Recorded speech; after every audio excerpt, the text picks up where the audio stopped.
Bonjour à toutes et à tous et bienvenue. Je suis ravie en tant que cofondatrice SAMED d'animer la première conférence autour d'un sujet qui nous semble essentiel, la sémantique des pratiques complémentaires. En France, il existe aujourd'hui plus de 400 pratiques complémentaires à la médecine et en 2024, c'est 71% des Français qui y ont eu recours au moins une fois. Nous entendons de plus en plus parler de santé intégrative, centrée sur l'individu et plus uniquement sur la maladie. Et avec Samed, on s'est donné la mission de tenter au moins d'y voir un peu plus clair. Avant d'y voir plus clair, il nous faut, nous semble-t-il, déjà parler le même langage. Et c'est ce que nous allons faire aujourd'hui avec nos deux invités, et pas des moindres, Florence Pousset et Jocelyn Morisson. Bonjour et bienvenue à tous les deux. Bonjour Coralie, Bonjour, bonjour Jocelyn. bonjour Florence, bonjour Coralie. Bonjour à tous les deux. Florence Pousset, vous êtes docteur en neurosciences et en pharmacologie, chercheur en neuroimmunologie, fondatrice de l'Institut des sciences de l'éveil de l'être. Vous êtes passionnée par la recherche de liens entre les sciences et spiritualité, le rationnel et l'intuitif, le visible et l'invisible, et avez à ces titres publié l'ouvrage Votre corps énergétique vous parle. Oui, Jocelyn Morisson, vous êtes journaliste de formation scientifique. Vous avez publié dans la presse professionnelle du secteur médical pendant 20 ans. Vous êtes le rédacteur en chef du magazine dédié aux peuples autochtones natifs. Vous vous intéressez aux nombreuses thématiques qui lient la science, la spiritualité et la philosophie. Vous êtes auteur et co-auteur de 15 livres et avez coécrit votre dernier ouvrage avec Romuald de Leterrier, Le secret de la vie, publié aux éditions Très Daniel. Un grand merci à tous les deux de participer à cette conférence. Bonjour Claire qui nous suit et à vous qui nous écoutez. Si jamais vous avez des questions, n'hésitez pas à les poser dans le chatbot et nous y répondrons après la conférence. Pour toutes les pratiques complémentaires, on entend parfois parler de thérapie, de médecine alternative, de médecine complémentaire, de soins. Et au final, on ne sait plus vraiment quel mot utiliser. Comment est-ce que vous nommeriez le plus justement ces pratiques qui sont complémentaires à la médecine? Je ne sais pas si Florence... Florence, allez-y Florence. allez. D'abord, je pense que le terme médecine aujourd'hui, on n'est pas autorisé à l'utiliser, donc je pense que c'est pas le meilleur des termes, surtout que ça rentre pas dans le cadre de la médecine conventionnelle telle qu'elle est définie, décrite et encadrée.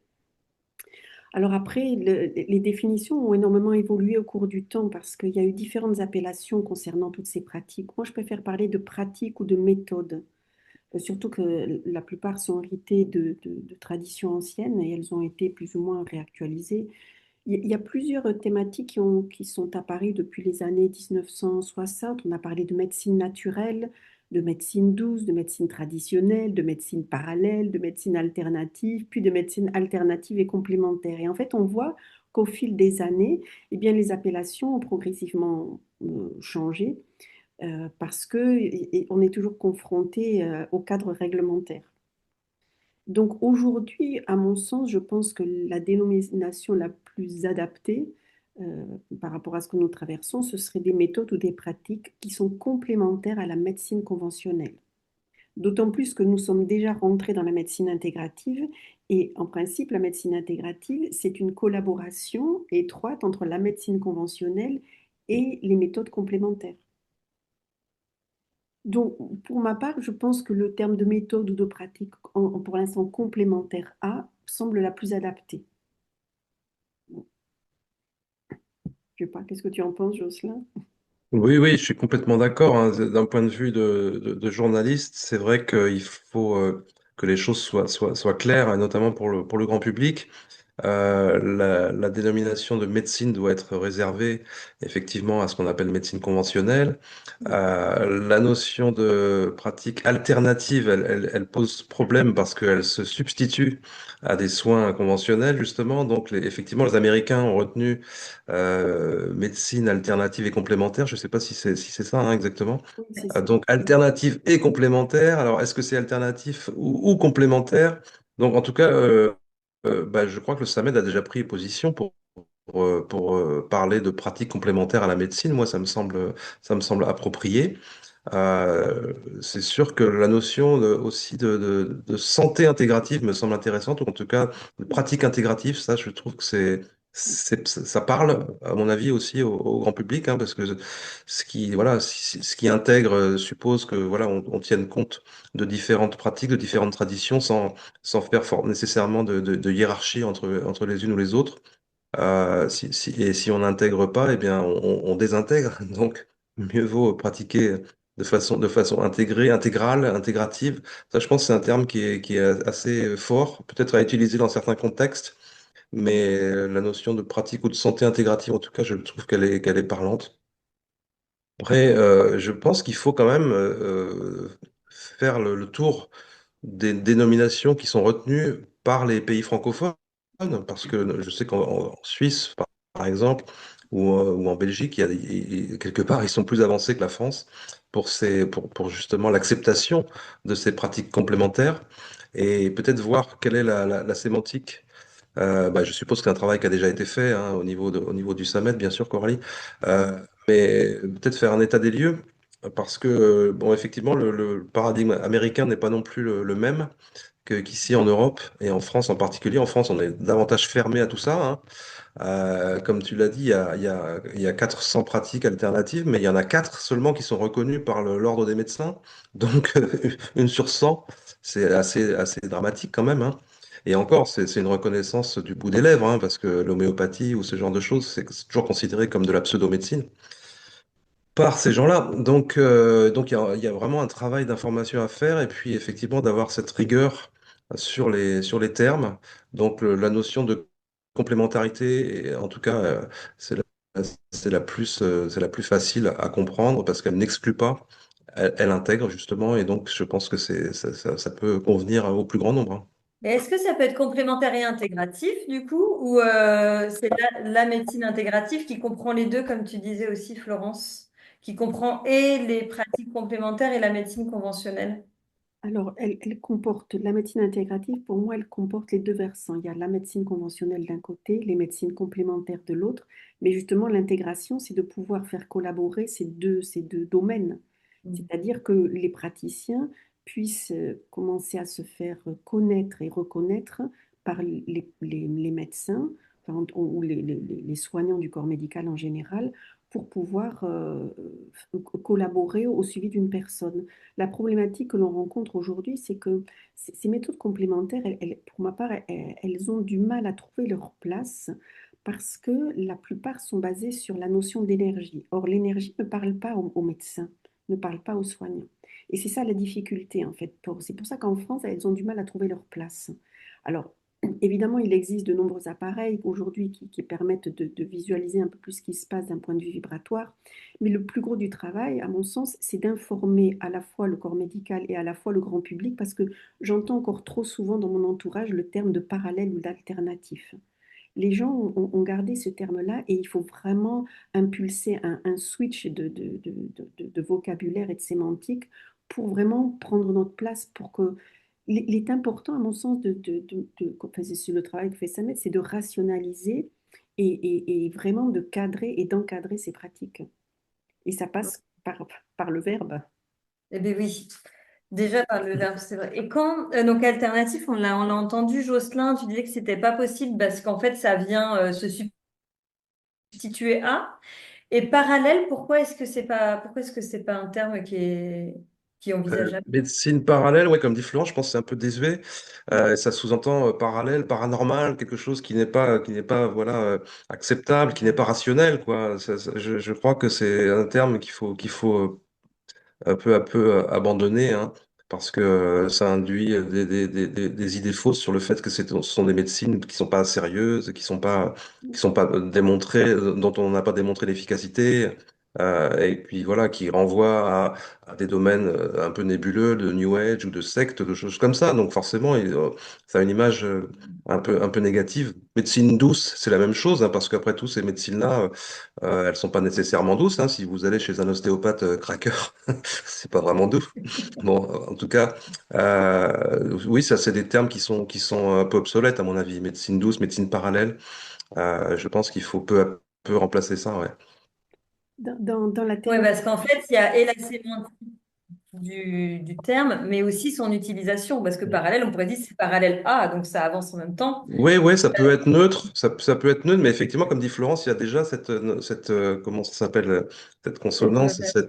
ouais, en c'est termes un peu risqué, je pense. en termes de Vas-y. terminologie, les médecines parallèles, ça veut dire hors de l'académie. Donc, comme tu dis, ce sont deux voies parallèles, mais elles ne sont pas censées se regrouper ou se rencontrer. Donc, c'est tout ce qui est hors d'un cadre ou hors d'un enseignement académique. Et médecine alternative, en sciences, ça veut dire des médecines qui ne sont pas démontrées. Et c'est aussi la problématique que l'on rencontre quand on commence à rentrer dans le monde de ces méthodes complémentaires. Et les médecines douces, comme tu disais, ce sont des médecines qui sont censées ne pas ne pas être agressifs, ne pas induire d'effets secondaires, etc. Mais en fait, on sait très bien, comme l'exemple que tu citais, tu vas chez l'ostéopathe le lundi, tu as très mal, le mardi, tu as encore plus mal, parce qu'il y a la crise d'élimination que l'on retrouve dans de très nombreuses pratiques, et puis le mercredi, tu te lèves, c'est terminé.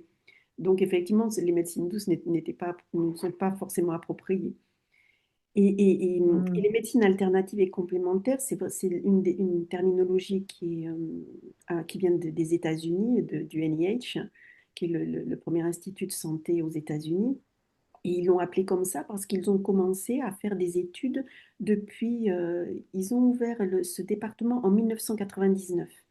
Donc au NIH, ils ont ouvert le département de recherche et de formation sur ces méthodes alternatives et complémentaires.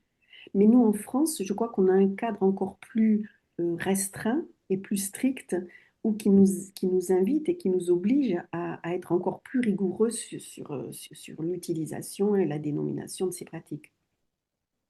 Ouais, pour Ouais. compléter, je dirais aussi que la notion de médecine parallèle, par définition, elle s'oppose à la notion d'intégrative, d'intégration, parce que effectivement, comme dit Florence, les parallèles ne se rencontrent jamais. Donc, il y a aussi peut-être au niveau inconscient cette idée que, voilà, ce sont des médecines qui restent en marge, quoi, hein. Mm. Donc, c'est à mon avis, ouais, à abandonner, ouais, parce qu'il y a cette connotation quand même très négative.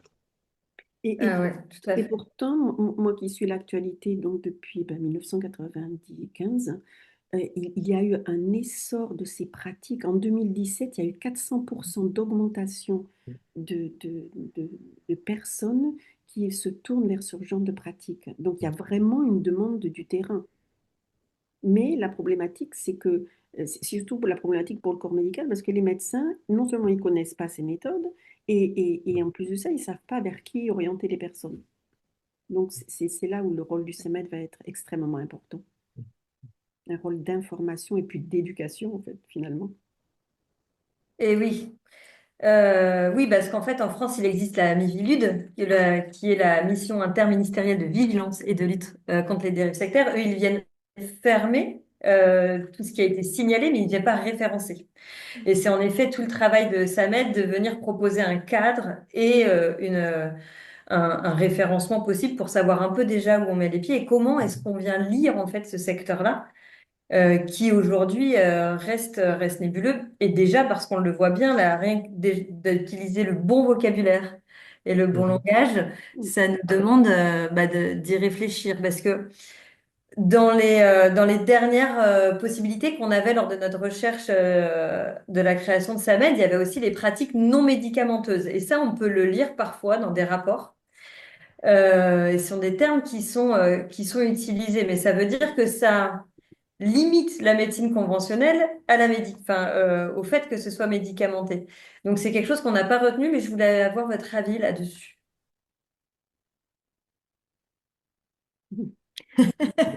Vas-y, oui. Je sais pas, la médecine, je crois que j'ai très peu entendu ce nom, non médicamenteuse, c'est-à-dire que tout de suite, ce que l'on entend à l'oreille, c'est le terme médicament. Et c'est vrai que la médecine conventionnelle aujourd'hui repose sur l'utilisation des médicaments, sur la chimie à outrance. Euh, et je pense qu'il y a du coup, ça restreint la vision de, d'autres pratiques. Mais je n'ai pas trop d'avis sur le sujet là. Mm. Ouais, il y a déjà des classifications qui sont opérantes, hein, les thérapies corps-esprit, les thérapies manuelles, voilà, il y a plusieurs classifications qui ont été proposées, voilà, thérapie par le mouvement, etc. Donc après, il faut arriver à se mettre d'accord sur ces grandes classifications, parce que à un moment donné, il y a cette limite aussi. Donc, si dans une approche très intégrative, on considère qu'on est corps, âme, esprit, on va distinguer des pratiques corporelles, et puis des pratiques psychologiques, et puis après des choses qui relèvent plus de la spiritualité. Et là, il y a des gens pour qui c'est pas acceptable, quoi, parce ils ne reconnaissent pas cette réalité-là, cette dimension-là de l'être. Donc, il faut être très prudent. Il faut une classification justement qui rende compte de ça et admettre que ben, il y a aussi des pratiques qui relèvent de la spiritualité. Quand on parle de la méditation, pour certains, ça va être quelque chose qui relève simplement du niveau psychologique, hein, la psyché, c'est quand même l'âme, hein, à la base, hein. Mais bon, ces termes-là, le sens de ces termes a été perdu, quoi. Et par contre, pour d'autres, c'est vraiment quelque chose qui relève de l'esprit, et on est dans une pratique qui est spirituelle pour le coup. Donc, il faut arriver à rendre les choses acceptables, y compris pour les gens qui ne reconnaissent pas cette réalité-là, mais qui peuvent reconnaître que pour certains, eh bien, c'est important de s'inscrire dans un paradigme comme ça qui, qui relève aussi de choses qui sont spirituelles, quoi, finalement. Et donc, et on sait qu'il y a beaucoup d'effets, notamment de la méditation, qui ont été objectivés, hein, par des études, hein, sur la reconfiguration des circuits cérébraux, etc. Il y a une foultitude d'études là-dessus. Après, il y a aussi un autre critère qui est justement les choses sur lesquelles on peut faire de la recherche et de l'évaluation des pratiques, sachant que ce n'est pas le cas pour toutes les méthodes. On ne peut pas mettre en place des protocoles, par exemple, versus placebo ou des choses qui sont conventionnelles dans le domaine de la médecine classique, donc, et transposer ça dans les médecines complémentaires, dans les pratiques complémentaires, parce que voilà, le cadre n'est pas adapté.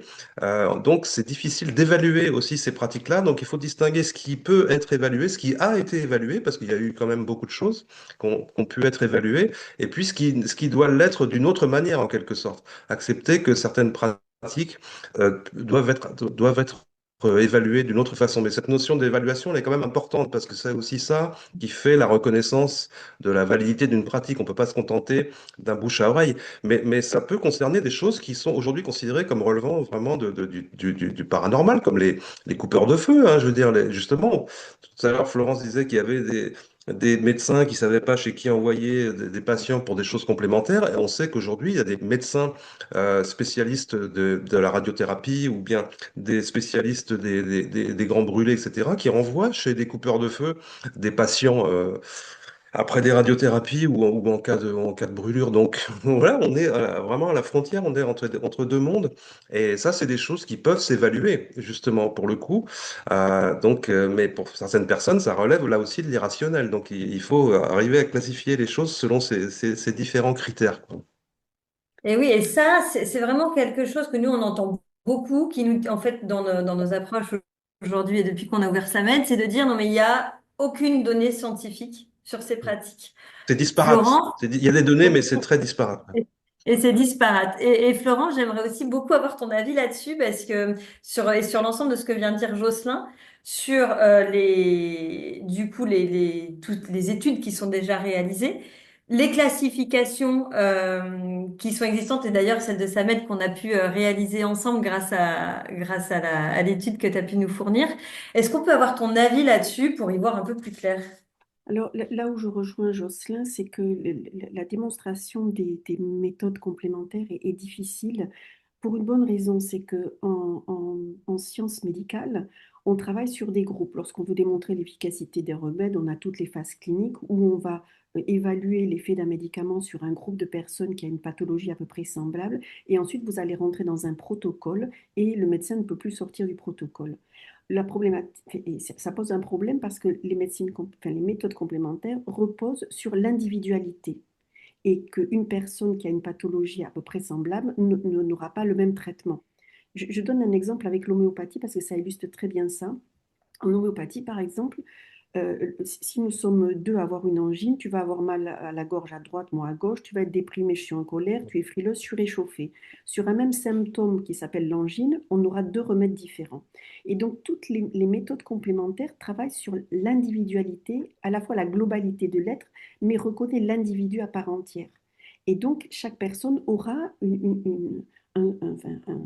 un soin ou une méthode qui sera propre à elle parce que nous sommes tous différents. Et ça, Mhm. la médecine conventionnelle ne peut pas l'entendre parce que ça, on a toujours raisonné sur des panels de personnes. Donc ça, c'est la première difficulté. Ensuite, évidemment, lorsqu'on travaille, on fait une étude, euh, on recueille des données sur des personnes isolées, eh bien en science, ça n'a pas de valeur parce que il faut qu'on puisse établir des protocoles et faire des statistiques pour démontrer que c'est significatif et du coup que l'on peut reconnaître ça. Cependant, il y a quand même des études à travers le monde qui se sont attaquées à démontrer l'efficacité de toutes ces pratiques. Et il y a énormément d'études qui sont réalisées, mais qui ne sont pas connues du grand public, qui ne sont pas connues du corps médical. Moi, mon travail, je passe mon temps dans les banques de données scientifiques et médicales pour rechercher quelles sont les études qui nous permettent de soutenir toutes ces méthodes. Et il ne faut pas croire, il y en a énormément. Alors, les plus étudiés, ça va être l'ostéopathie, ça va être l'acupuncture, ça va être qu'est-ce qu'on a de tout ce qui touche la méditation, aussi la prière. On commence à trouver sur l'art-thérapie. On a la naturopathie évidemment, l'homéopathie on n'en parle pas. Donc il y a quand même des études, mais on ne les fait pas remonter à la surface. Comment dire, elles ne sont pas partagées par le plus grand nombre. Régulièrement, lorsque je fais des conférences et que j'aborde ces sujets-là, je me fais retoquer par des médecins en disant ouais, vous dites n'importe quoi, c'est pas démontré par la science. Je dis mais est-ce que vous connaissez les travaux? Non. Voilà, parce que c'est pas connu. Donc les médecins en fait n'ont pas le temps de toute façon d'aller explorer, mais il y en a de plus en plus. Et elles sont faites le plus rigoureusement possible d'un point de vue scientifique. Donc, même si pour moi c'est une aberration, parce qu'on ne peut pas prendre, comme je l'ai expliqué, un groupe de personnes, en tout cas, ils essaient de faire ça de façon très rationnelle, avec un protocole, avec des relevés de données, des statistiques, etc. Même si pour moi, c'est pas tout à fait la même chose. Mais ça va permettre en fait de participer à la reconnaissance de ces pratiques parce qu'en Occident, pour que ces pratiques puissent être reconnues, malheureusement, elles sont obligées de passer par la démonstration scientifique, rigoureuse et rationnelle, pour que ça puisse être accueilli par le plus grand nombre. Sinon, on est traité de charlatanisme. Mais plus on avance, plus on voit bien qu'elles ont leurs effets. Il y a de plus en plus de personnes. Je dis que la méthode la plus courante aujourd'hui, c'est toutes les techniques de méditation, où il y a énormément d'études sur le sujet. Ouais, Et, je pense que c'est. Ouais, je peux compléter, ouais, Coralie. ah, bien sûr. Ça, c'est très important parce que cette notion de médecine fondée sur les preuves, hein, qui est le paradigme occidental, hein, euh, il est très important, mais il n'est pas applicable à beaucoup d'autres approches. Et c'est là où il y a une difficulté voilà, de vision du monde aussi. Quand on parle de l'acupuncture, de la médecine traditionnelle chinoise, effectivement, on s'intéresse à l'être dans son ensemble. C'est une approche holistique. On peut dire ça de la médecine ayurvédique aussi indienne. On n'est pas simplement sur un symptôme, donc on ne peut pas transposer exactement les mêmes méthodes d'évaluation qui ont lieu, qui sont validées ce paradigme de la médecine fondée sur les preuves occidentales, qui est valide pour plein de choses, hein. Ça reste quelque chose voilà, qu'on doit continuer à utiliser pour évaluer des médicaments, par exemple, ou ce genre de choses. Le système n'est pas parfait, mais en tout cas, il n'est pas non plus suffisamment voilà, complet, vaste pour englober d'autres approches, d'autres visions en fait de ce le soin, de ce qu'est la santé. Et notamment ces approches asiatiques, hein, ils sont vraiment dans un autre paradigme, hein. Le médecin chinois, j'ai entendu dire qu'il était payé si le patient était guéri, hein. Donc on est vraiment sur des visions du monde complètement différentes. Et ça, quand on commence à parler des évaluations, des pratiques complémentaires, il faut, à mon avis, commencer par cette mise en garde-là, en disant que les méthodes d'évaluation qu'on utilise ici en Europe, aux États-Unis, notamment, ne sont pas immédiatement transposables, en tout cas pas telles quelles, pour évaluer ces pratiques-là. Mais il faut qu'il y ait quand même ce travail de synthèse qui soit fait, qu'on dise oui, il y a eu des évaluations de fait, mais moi je pense que c'est aux praticiens eux-mêmes de le faire, parce qu'on a beaucoup de gens qui sont dans les deux mondes justement. Des médecins acupuncteurs, on en a depuis des décennies quand même, hein. Donc des gens qui sont formés à la médecine traditionnelle chinoise aussi plus globalement, et qui sont aussi médecins au sens occidental, eh bien c'est eux qui doivent prendre la parole aussi pour dire que ces méthodes-là ont leur intérêt. Elles sont validées aussi par le terrain, quoi, de manière empirique. Donc, je pense qu'il faut s'appuyer sur ces gens-là qui ont aussi la connaissance d'autres cultures, d'autres pratiques de soins pour justement valider le fait que pour eux, c'est pas un problème, c'est intégratif justement, et voilà, et c'est complémentaire. Ils peuvent utiliser une méthode ou l'autre selon les gens qu'ils ont en face d'eux, les situations qu'ils ont en face d'eux. Je pense qu'il faut s'appuyer sur ces gens-là qui sont ouverts à ces différentes vision du monde, je dirais, et du soin. Ouais. Et en effet, tout ça commence par un langage commun pour pouvoir créer un espace de relation entendable et dans lequel on peut se comprendre. Et pour revenir sur ton anecdote avec les médecins chinois, en fait, ils sont payés tant que les gens sont en bonne santé. Euh, et ils vont chez le médecin régulièrement en bonne santé parce qu'ils viennent prévenir. C'est de la médecine préventive, voilà, tout à fait, ouais. Exactement. Et c'est, en effet, c'est une vision complètement différente Mhm. bah, du monde, de la vie, de l'être. Et c'est ce on essaye en tout cas avec SAMED, avec du coup les pratiques complémentaires à la médecine, de venir tenter en tout cas d'élargir cette vision et de faire en sorte aussi que toutes les études dont tu parlais, Florence, puissent être lues, déjà mises à disposition, visibles, parce qu'on ne sait pas où les trouver, ces études-là. Moi, je trouve ça hyper intéressant, mais où on va les Oui, chercher? ça c'est le travail Ouais. du chercheur. Il y a pléthore de banques de données scientifiques et médicales, gratuites ou payantes, où on trouve toutes les études qui sont réalisées. Bon, après, il faut pouvoir les lire, il faut pouvoir les interpréter, les synthétiser. Après, c'est le travail du chercheur, ça. Bah Mais oui. pour moi, il y a un fossé entre la quantité d'informations scientifiques et médicales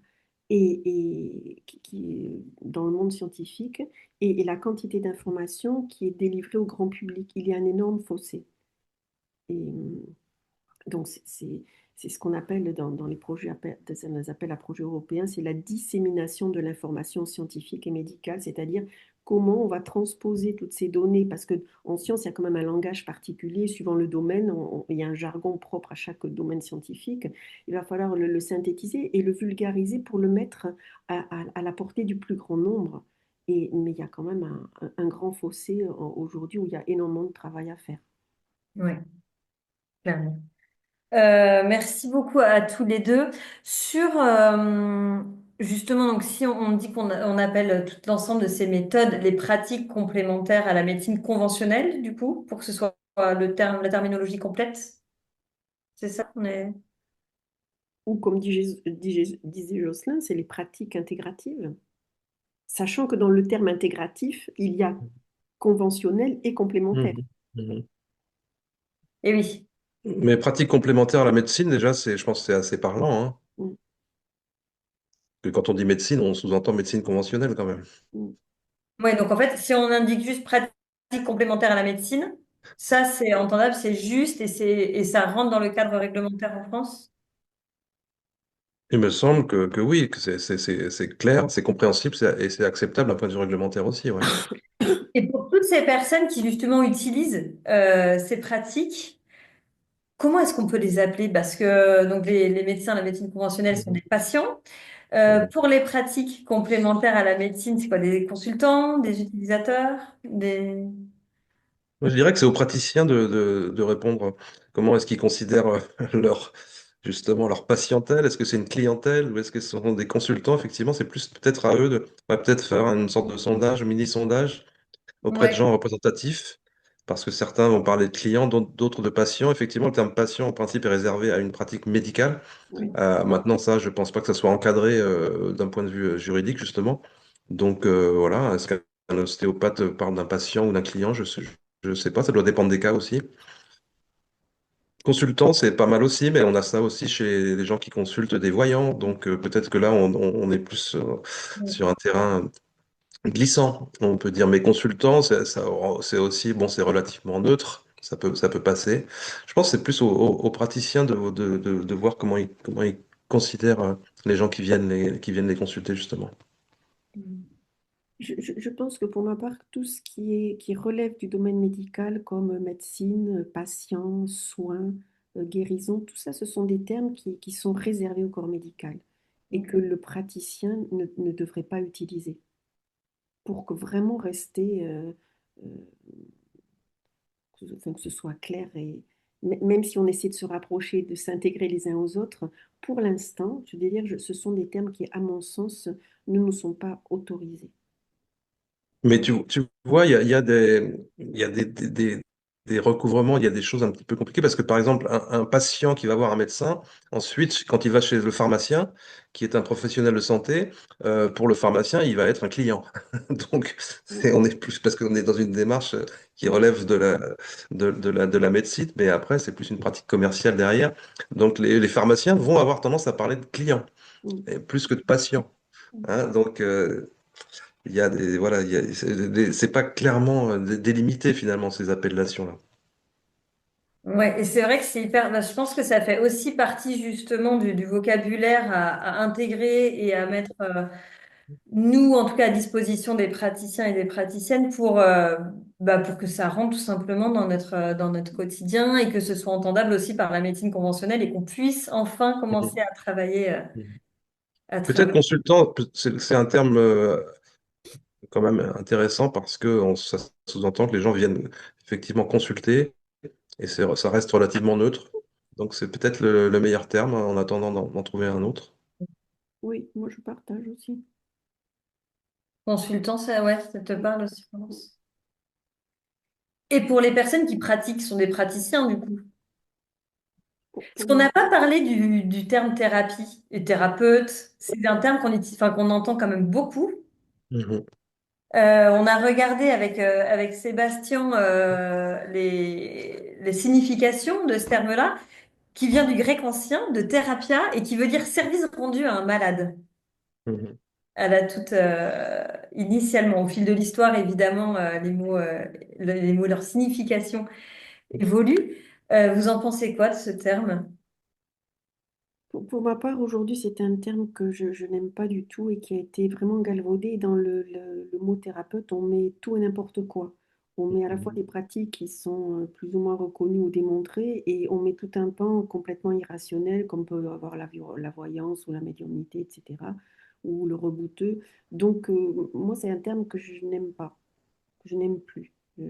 Et dans mon milieu, je ne sais plus dans quel référentiel, mais le mot thérapeute, ça veut dire aussi chasseur de démons.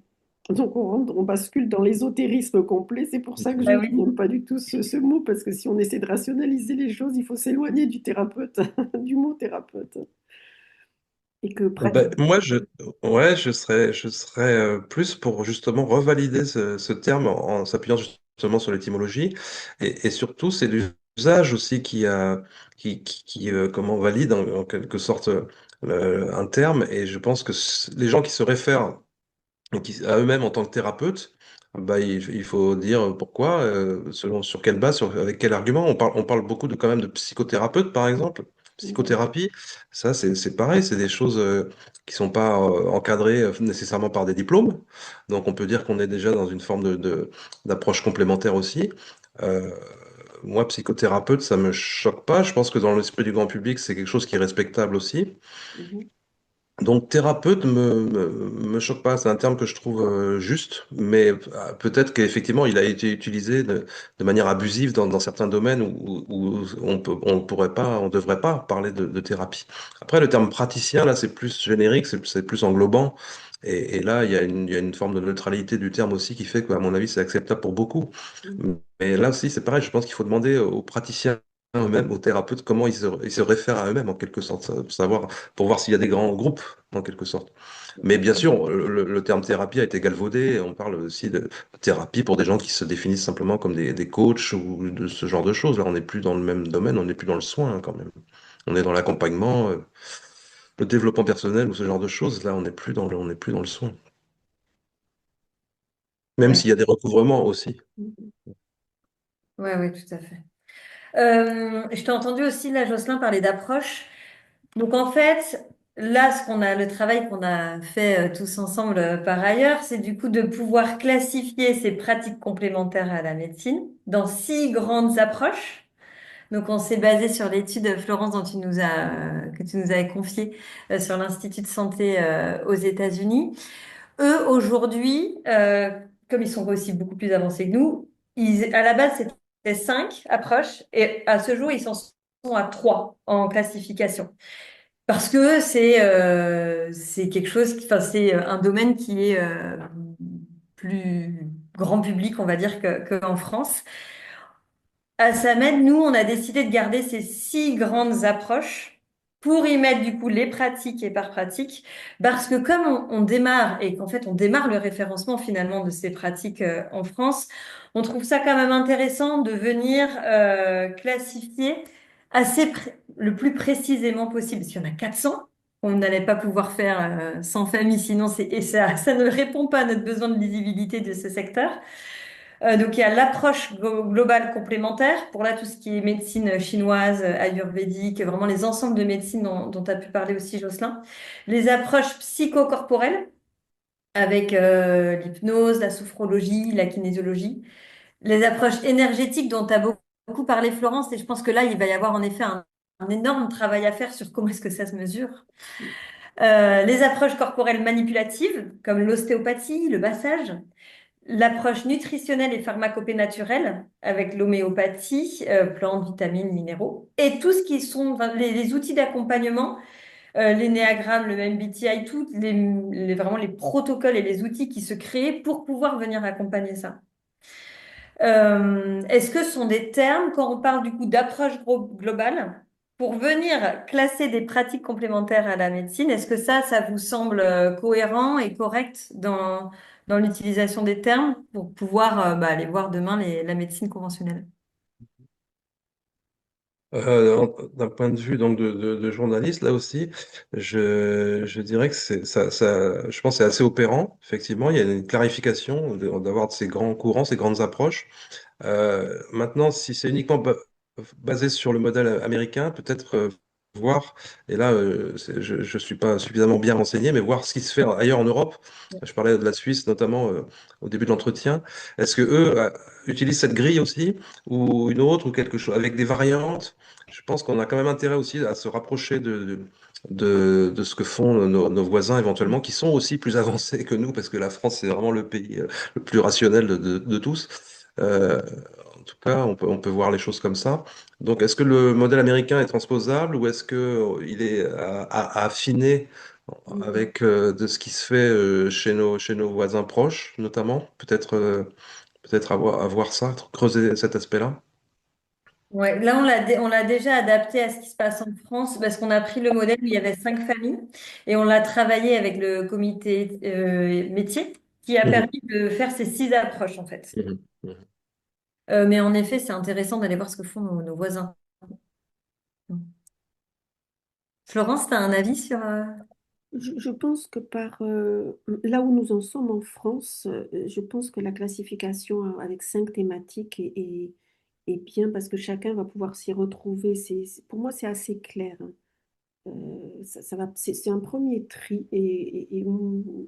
je trouve que voilà, c'est assez clair où chacun, le grand public, va pouvoir s'y retrouver assez facilement. Mm. Ok. Parce qu'après, sinon, il y a une autre classification qui me vient, là, ça pourrait être tout ce qui touche le corps, le psycho-émotionnel, et puis l'âme et l'esprit ou l'énergie. Ça pourrait être en fonction des différents corps. Mais bon, après, tout étant Eh interreliées, oui. interconnectées, c'est toujours difficile de choisir une classification plutôt qu'une autre. Mais celle que vous avez décidée, moi, je la trouve très, très, très informative.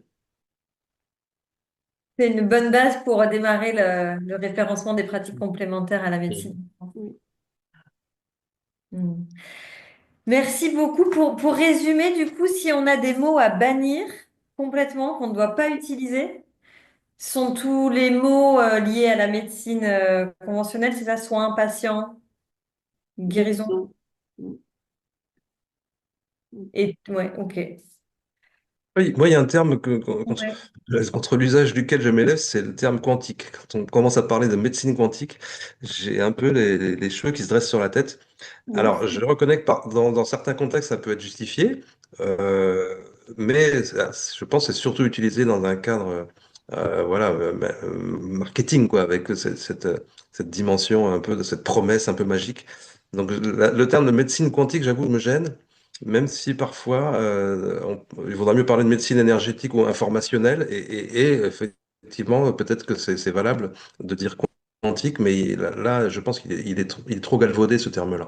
Ouais. Donc ça c'est quelque chose. Alors je sais que c'est pas sorti du tout là, ni dans la discussion, ni dans les travaux C'est vrai. préliminaires du SAMED, hein, mais voilà, je fais cette remarque quand même. Je suis entièrement d'accord avec toi. Il était trop galvaudé, ce mot. C'est vraiment utilisé à titre marketing aujourd'hui. Mais la médecine de demain, après la médecine intégrative, ça va être la médecine vibratoire et informationnelle. Donc, Absolument. Ouais, ouais, ouais. On va essayer déjà de la rendre intégrative oui, déjà, ce ouais, serait. oui, et de travailler tous ensemble. Un grand merci Florence, un grand merci Jocelyn d'avoir accepté d'échanger pendant 1 heure autour des termes et de la sémantique des pratiques en France. Vous qui nous écoutez, n'hésitez pas à nous suivre sur les réseaux, Instagram, LinkedIn. Vous avez un lien pour pouvoir nous rencontrer. On est complètement disponible et ouvert aux échanges et aux discussions. Au contraire, on est là pour ça, donc n'hésitez pas. Un grand merci à tous les deux et j'espère à très bientôt pour une prochaine conférence. Merci. À bientôt, Coralie, merci. Merci beaucoup.